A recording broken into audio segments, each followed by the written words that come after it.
Welcome to the Undisputed Champ Sports Podcast. I am your host for this evening, Carmine. This is our review of the weekend review for wrestling of WWE. This is our NXT and 205 live review, guys. I'm welcomed by my co-host, Thumbs Up Tommy, to say what up to the people.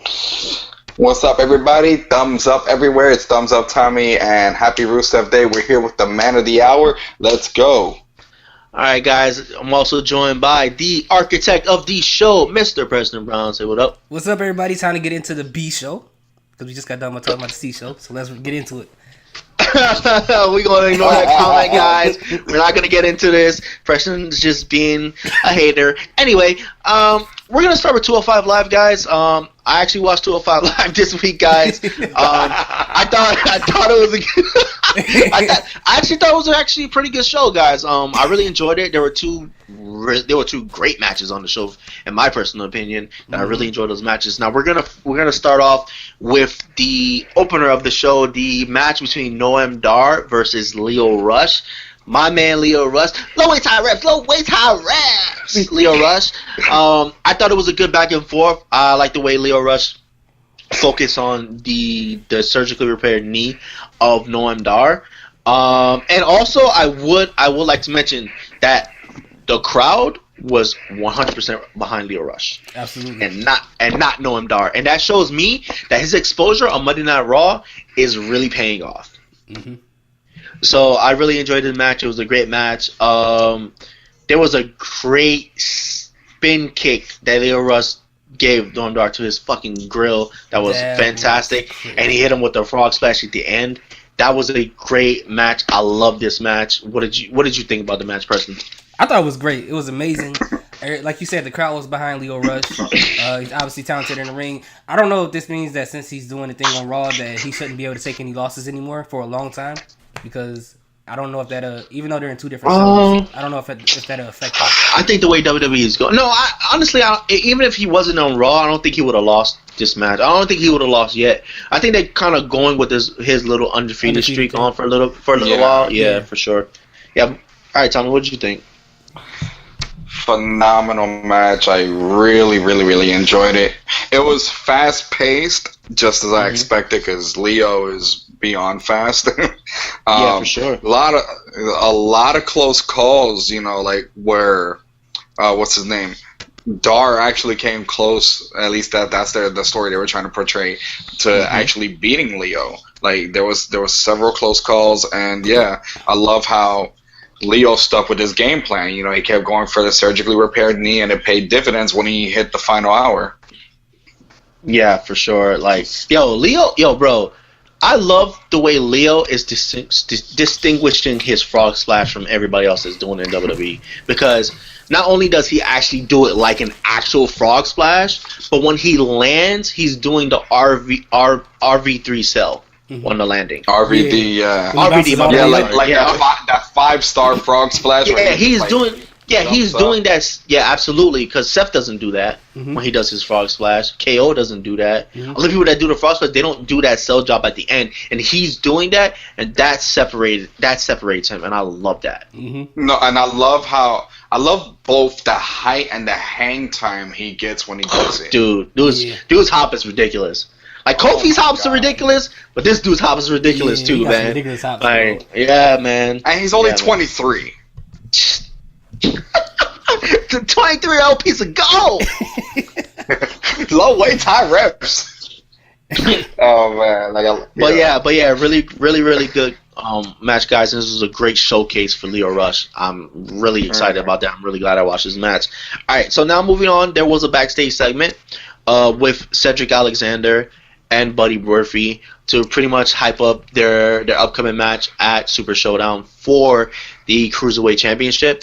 I will say this in this talking segment, guys. I did enjoy the back and forth, but I enjoyed Buddy Murphy more. I enjoyed the intensity from him.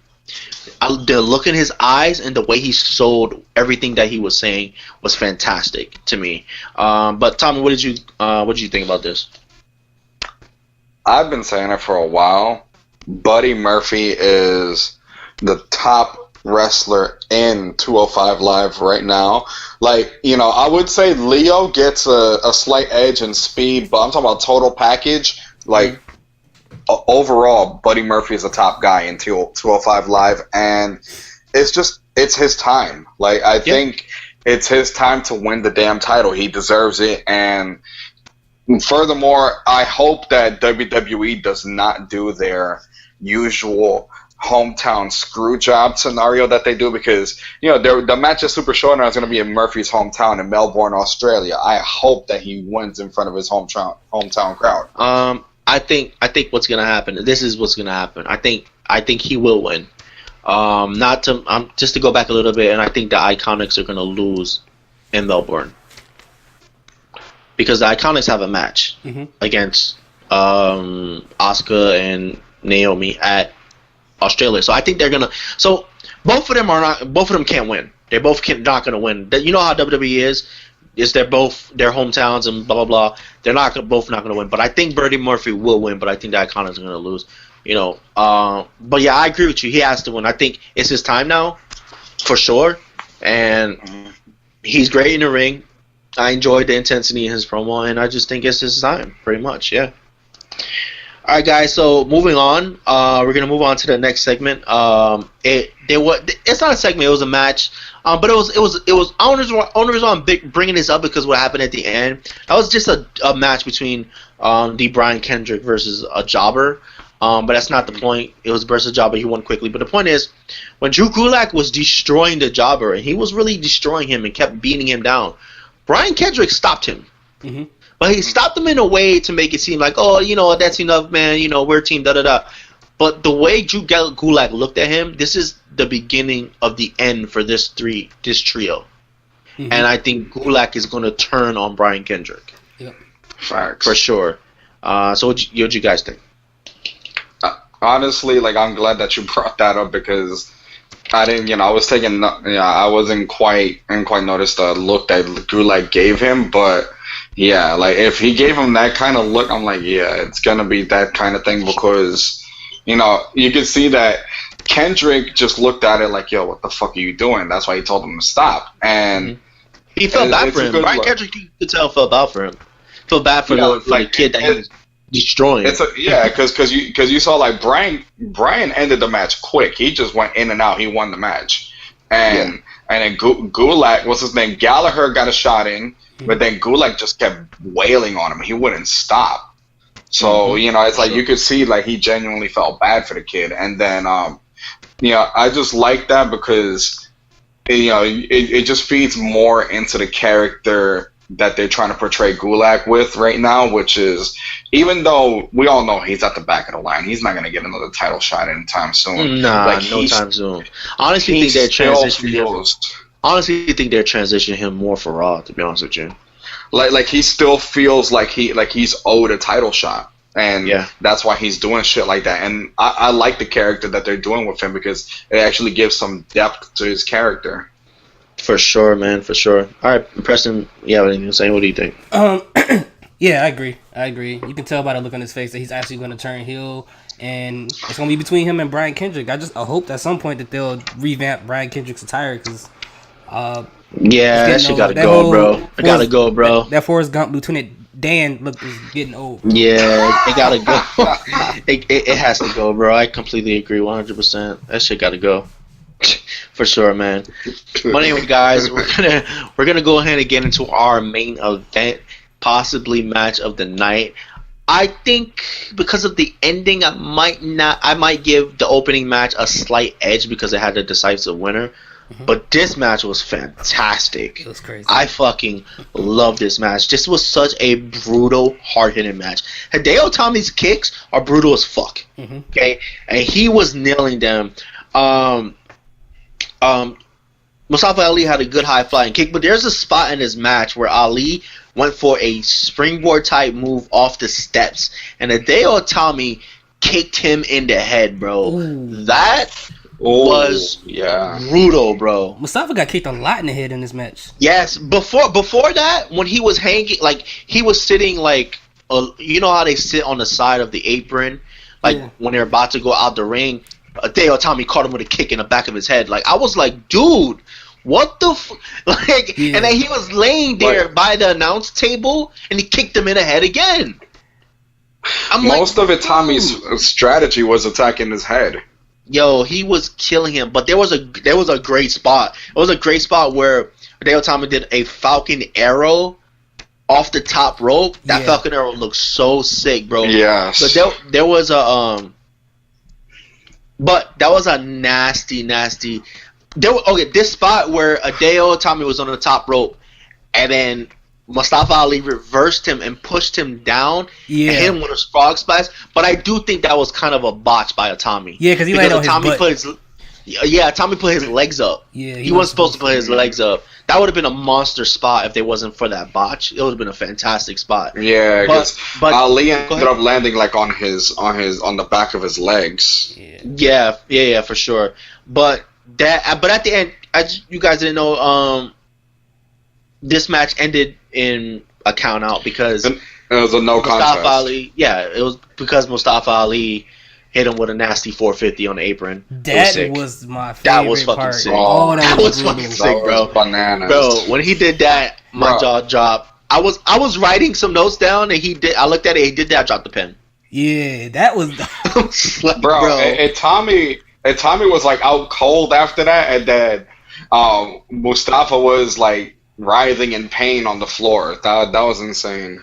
That was absolutely fantastic. But what are your guys' overall thoughts in the match? Everything in the match. I'm gonna let you go ahead, Preston. I think this match was amazing. I love when they have like feuds between two people who actually seem, in kayfabe, hate each other. And then they have these matches where you can tell that they're throwing their whole body on the line and going straight out. They don't care if they break their own ribs. I'm going to kill you in the ring. That's what I'm here to do. And you can tell they both sacrificed their body for every move that happened in that ring. You see the intensity.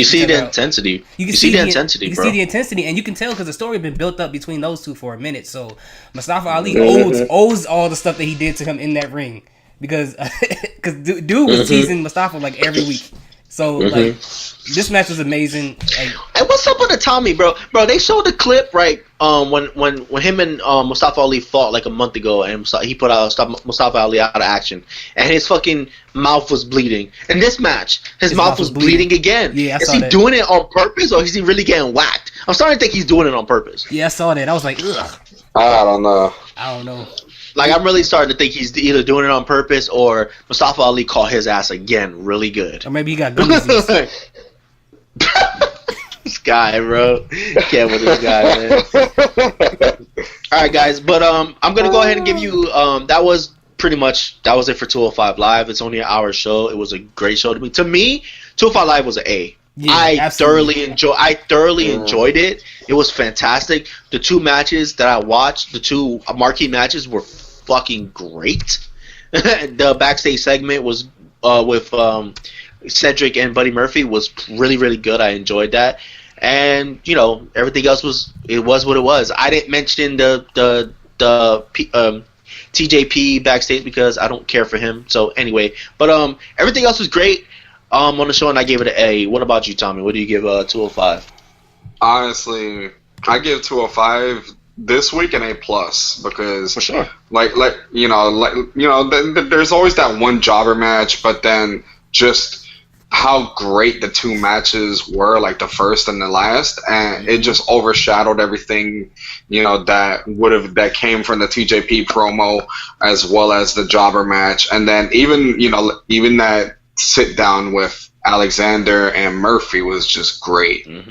And to be honest with you guys can call me a hater, but the only reason why I don't put the plus there is because of that TJP segment. So, but anyway, Preston, what did you think? What's your grade? I thought the show was an A. I thought it was a really, really great show. Tommy warned us, so he been trying to get it across and banging in our heads every time I watch the show. And as of lately, it's been an amazing show. And I got one thing to say. I will be tuning in next week. I will tell you that. I definitely will. And Mustafa Ali, I want to say to your parents, thank God that y'all smashed in Chicago. I'm so glad that Mustafa Ali's from Chicago. So. Salute to y'all, man. salute. You are ridiculous.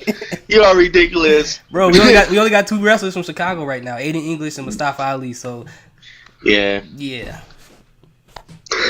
All right, guys, that was it for the A show this week. 205 Live. Show, man. Yeah, definitely. So let's move on to NXT, guys. We had a opening segment with William Regal coming out, talking about the whole Aleister Black situation, and then he was interrupted by the best faction in pro wrestling, in my opinion. Don't at me. The Undisputed Era. I love these guys so much. They interrupted William Regal talking about he's not doing a good job. He's talking about this Aleister Black thing too much, and yada yada. They just had some jokes and some quips in there that were really, really funny. It was a great opening segment, and William Regal, to get back at Adam Cole, he did announce that you are going to get your rematch because you've been dodging that rematch. You're going to get your rematch against Ricochet, but it's going to be a triple threat match with Pete Dunne, Ricochet, and Adam Cole for the North American Championship. And in 3 weeks, the Undisputed Era will be defending their tag team titles against the War Raiders. So that pretty much was the opening segment of NXT. I thought it was pretty good. It was nice back and forth. Undisputed Era was great on the mic. What did you think about it, Preston? We kind of knew this match was coming, this triple threat. So for sure. I'm glad they set it up though, because those are three amazing wrestlers. So I will watch a match with them all day, every day. So that doesn't bother me at all. And it was a great opening segment. It did what it was supposed to do. So yeah, for sure. Tommy. Facts. I mean, like you guys said, I love that they set up those matches because, come on, Adam Cole, Ricochet, and Pete Dunne in the ring at the same time. That's money. That is money, my boys. Oh my god, I'm afraid, bro. I'm scared. Like, like the segment just it executed its purpose perfectly because it gave us not one but 2 matches to look forward to in the coming weeks. I'm just afraid, bro. I'm afraid how good that match is gonna be. I really am. That's gonna be crazy. That's a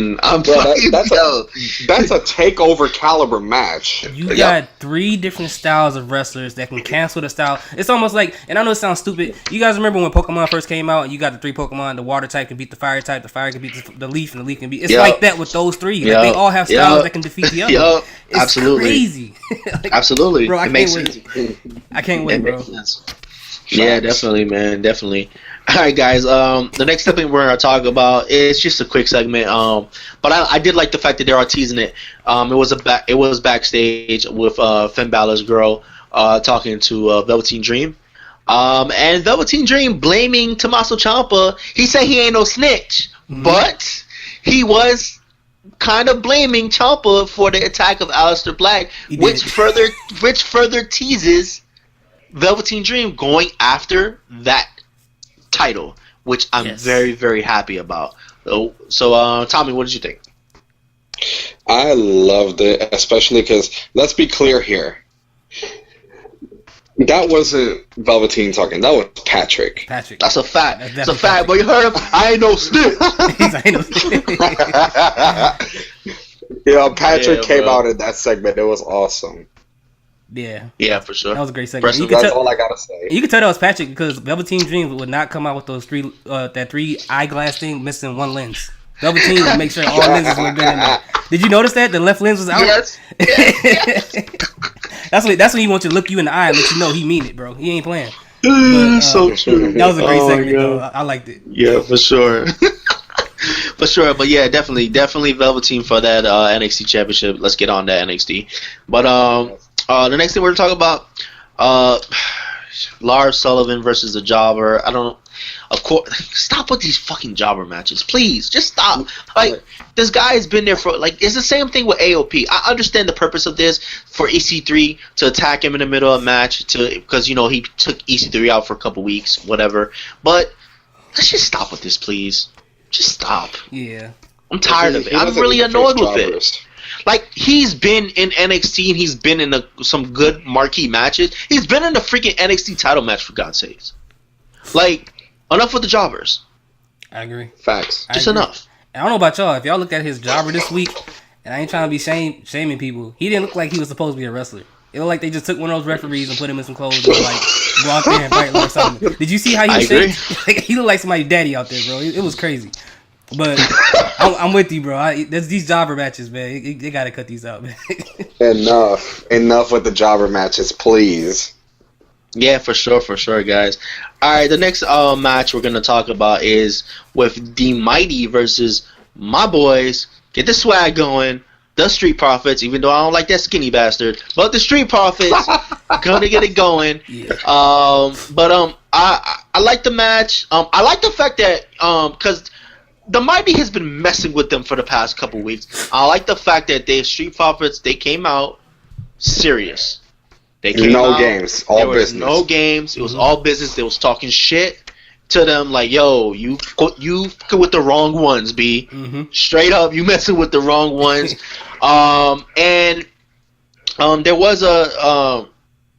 There was Montez Ford was great. His high flying was great. I thought he was great in the match, but it wasn't but he did take a. I don't know if he sold something for the match or if he actually did hurt his knee. His fucking knee twisted pretty bad when he did that landing, and the Mighty pinned him. I don't know, but I thought that the match was okay. I thought it was what it was. I think they're building towards this is obviously a feud and they're building towards a bigger match between them, and that's why I think the Street Profits are going to get their win. But I did enjoy this match. I am enjoying that. The Mighty starting to, because honestly, to be honest with y'all, when they were TM61, they were good in the ring, but they were bland as fuck. Like they were just, I was not interested in them at all. But as the Mighty, they're getting better. I'm starting to really come around with them. I know they're good in the ring. That's not a problem. But I'm starting to come around with them. But all in all, the match, Tommy, what did you think about all of it? I mean, the match was exactly what I expected it to be because there are two very solid teams. And, you know, like, the main takeaway is how personal this rivalry is getting. And I love the fact that TM61 now, the Mighty, actually have a fucking personality now. Yeah.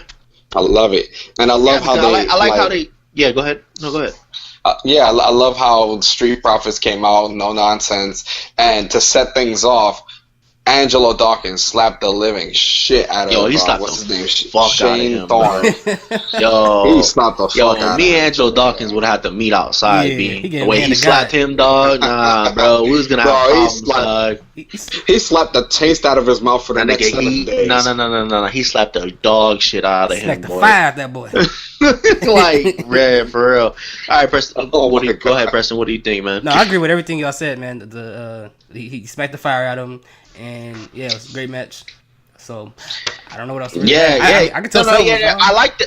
Yeah, I like the fact that cause I knew they stole their chain and they stole the cup. But I like the fact that Mighty came out with the cup and the chain and they're just mocking them. I mean that's why they got the dog shit slapped out of them. But I like that they were mocking them. It just shows they have some personality. Like show some fucking personality. Like. Yeah. Like, come on, like, you know what I mean? Profits was mad, bro. They wasn't having it. Yeah, it was hot, boy. Nobody was smiling. With nobody dancing, nothing.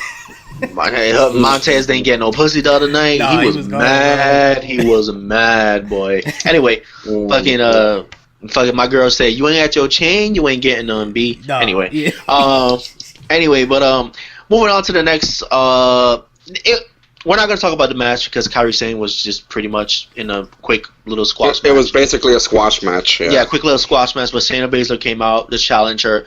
I like this back and forth. I like Shayna on the mic, and I like the fact that Kairi took the mic, and you know we can actually understand what she was saying. She had intensity in her face, and she basically said, "I'm not afraid of you. You're going to get your rematch, and you're going to have this match on the biggest stage at Evolution."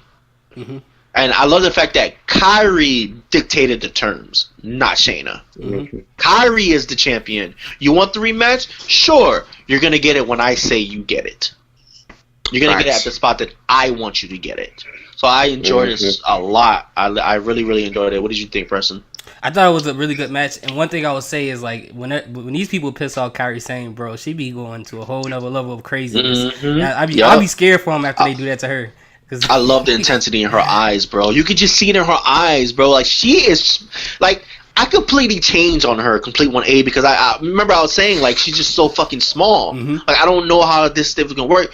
But this is what I love about certain wrestlers, how their actions could completely change your mind. Exactly. And when Vanessa Bourne kicked that hat, it was a done deal. As soon as she kicked that Yeah, hat, it just prove us wrong. I like when they prove us wrong. absolutely. For sure. But, Go ahead, Tommy. The match was, like we said, basically a squash match. The one main thing to take away from the match is you can still see how green Vanessa Bourne is, but that's okay. Yeah. That's what she's in the performance center for, to get better. That's what NXT is for. Yeah, and the main takeaway is the match at Evolution, because that's the third match on the card confirmed, and I'm looking forward to it. Absolutely, guys. Absolutely. All right, guys. So we're going to go ahead and get into our main event of the evening. That is Tommaso Ciampa versus Otis. And cool. Otis. But okay. This is the sign, guys, of a guy that has a title, that needs the title, and the title is great on him. Because I did not think we were going to get a good match out of this. Me either. I did not.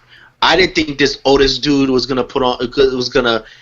But Tommaso made him look like gold. Mm-hmm. And Tommaso pulled a good match out of him, guys. First of all, the DDT to the outside was sick. Mm-hmm. That was crazy. And then he finished it off with the same DDT back in the ring.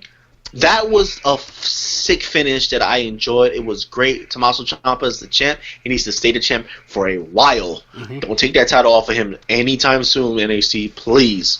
But yeah, Preston, what did you think about the match overall? Great match, like you said. I didn't expect it. It would have been kind of dope if like Ciampa would have said something about him being like the god of wrestling and told dude like, "Hey, your arms are too short to box a god." That would have been dope. Oh, that would have been awesome. That would have been dope. Oh my god, that would have been so dope. But overall, man, it was a great match.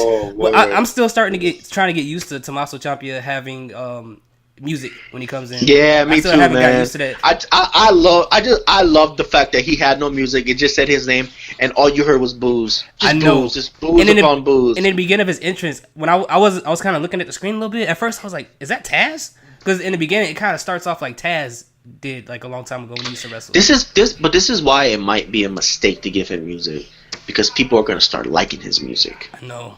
I like his music. I know, but I do too. But that's going to get him cheered. I don't want Tommaso Ciampa to get one cheer. He is the purest of heels that we have in a roster of WWE, period. I want him to stay that way. I don't want not one person cheering for this guy. Just complete booze. But anyway, Tommy, what did you think about this match overall?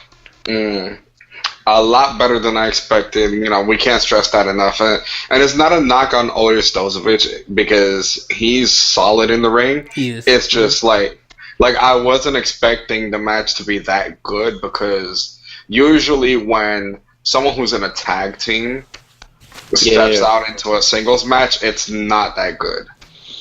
Yeah, the match was relatively. It wasn't long, but it wasn't short. It was a good time for the match. Like it wasn't. It wasn't. Oh my god, this is the greatest thing I've ever seen. Like it wasn't like. But it was a lot. It was a lot better than I expected. Yeah, it was a solid, good match. It was just solid. Yeah, I really enjoyed it. Yeah, it just told the story of how Ciampa is willing and ready to do anything, whatever it takes to stay on top throughout the match. Because you saw like we said, Otis gave him a run for his money, and he did take some bumps, but he had an answer to everything. Yeah, that's definitely. Yeah. I just got a quick question. This is a serious question. Go ahead. I don't know if you guys remember that segment between Conor Reeves and Keith Lee, right? Oh yeah, we glossed over that. I glossed over it on purpose, to be honest. Yeah, he glossed over for a purpose. But I just had a quick question, because I've been watching Keith Lee since the Indies. And I will always, when I seen him wrestle, I always wondered, do you guys think that his chin strap goatee, you think that's real? Nah. Come on, man. It's too perfect. No, come on, man. It's too perfect, bro. I've never seen a single hair off. All right, okay. I was trying to. Yo, you're annoying. Yo, you are annoying. Yo, go back and watch that clip, bro. Have you ever seen his chin strap off? Like bogus at all? You would be the one to notice that, just like you noticed Samoa Joe's towels. Bro, I got it, man. Keith Lee, his line to me crisp every week, bro. I don't think that's real. That can't be real. This guy, man. But anyway, But it is what it is. But anyway, NXT was okay. NXT wasn't as bad. It had a good match, good opening segment, good segment between Kyrie. But because it was like two jobber matches, pretty much, I'm gonna give NXT a B this week. It wasn't his best, but it wasn't bad or anything. It was okay. It was pretty good. But it wasn't like, I don't think NXT was better than Raw this week or 205 Live. Nope. So I'm just gonna give it a B. What do you think, Tommy? I will give it a solid.